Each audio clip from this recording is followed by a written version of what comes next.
I'm so excited to show you this recipe. It's a copycat version of a broccoli dish from Campfire in Encinitas. It's absolutely delicious and I can't wait to show you more. You know how there's some recipes that are really simple with very few ingredients? This is not one of those. This is, you want to do a knockout side dish and you don't mind a little work to get there because there's recipes within there. But let me show you what we're going to do. Let's go. We're going to start by roasting the broccoli. Just a little bit of olive oil and then some salt. And we're going to toss it together. They have this amazing way that they do it. You have to get to that restaurant if you're in Encinitas. And they do it in their big oven and they do the entire head. It is worth a trip to San Diego simply to have this dish. I am an adventuresome cook. So when I have noticed a lot of restaurants are having this Chermoula seasoning, I was like, I want to get some and I want to try it. So I'm going to show you a dressing that I made. You can also just, do one of the other dressings. You could do the citrus chive or the charred leeks, which would be good also. But it's good to update your kitchen, and this is an inexpensive way to do it. So you're starting by making an aioli, which is like a mayo. And then we have garlic and lemon juice, vinegar, lemon rind, and this Chermoula spice and salt. So I'm going to make it all up first. And then I'm gonna add the spice a little at a time. We roasted this 12 minutes and it's got like a little bit of the browned edges, which is lovely. And we're gonna set it aside, and then there's another step with the broccoli.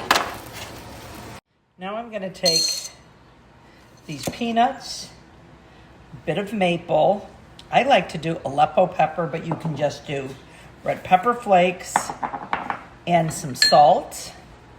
And we're gonna mix them all like this, lay them out on the tray, and we're just gonna get them roasted. You can make them spicier if you want, or sweeter if you want. You've got to use I'm really using my nose, and I can tell, oh boy, these are getting done. And the thing about it is they're gonna continue to cook. So you wind up with a nut that is spicy, and of course you can do a different nut if you want to, but it's spicy and sweet, and it's a beautiful topping. I want to remind myself is whenever I'm making a mayo or an aioli, let me show you.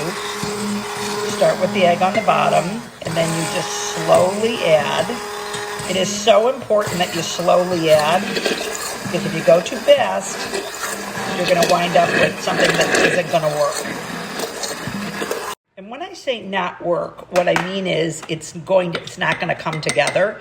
And I don't know if you've ever had that happen with the mayo when it separates. It's completely infuriating. It just happened to me. What it means is that you're putting the olive oil in too quickly, so slow down.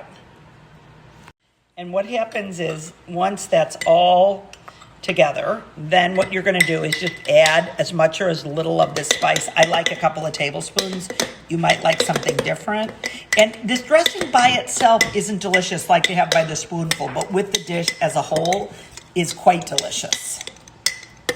I'm going to take this coconut sugar and I'm going to dissolve this, and this is going to be the basis for the dressing. And it's just a lime vinaigrette. So I'm going to take this and add the lime juice, the salt, some tamari. They do fish sauce, which is a great idea, but I'm a little bit, I have a little kind of a reaction to it. And the oil, and I'm adding some good high quality olive oil. You don't need very much. You're just gonna kind of dress it over the broccoli, and it all comes together and it's spectacular. So I let this cool just for a little bit, 3-4 minutes. And then I'm taking this rice flour because we know for me, I'm gluten-free. And at the restaurant, this recipe is gluten-free. And I'm gonna toss it all together, and then I'm gonna flash fry it over here in this pan. I'm going to do about a cup. And if you want to do it in the air fryer, I have absolutely no idea because I don't air fry.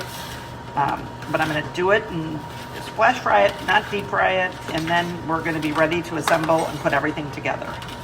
So what I'm going to do is put this in, about half of the broccoli. I'm going to wash it. And then I'm going to probably turn it up a little bit and just let it kind of do its thing. Second batch, just be careful that your oil doesn't turn up too hot so that you don't burn yourself. So a slotted spoon, always a lovely thing to have. As these things get done, I like to pull them out. The stems to me need to go a little bit longer. And you just kind of pull them out as they're done. I'm putting it on a paper towel, and I just want to get some of the oil off. And then it's a matter of taking all the parts that we've done, putting it together. By the way, this could very easily be a vegan recipe. Just use a vegan mayo for the egg and oil. Here's the lime vinaigrette. So delicious, so simple. Just kind of put that and make sure everything gets tossed. I was just saying to Molly that I think this would be so delicious, like with the tofu that I have on the blog. Pieces of it, like if you're doing a vegan entree. Let's take some of these lovely nuts, sprinkle them over, and then we're gonna finish it with this lovely aioli. I love the recipe. It's not nearly as fabulous as the one in the restaurant, but it was so much fun to play around with this, and I'm so great to be inspired. And thank you, Campfire, for letting me do a copycat version. Go to the restaurant. Finished product. We've made it so many times, but I still think I'm workshopping it. So this is the version I have now, and over time it may change. You're gonna love it.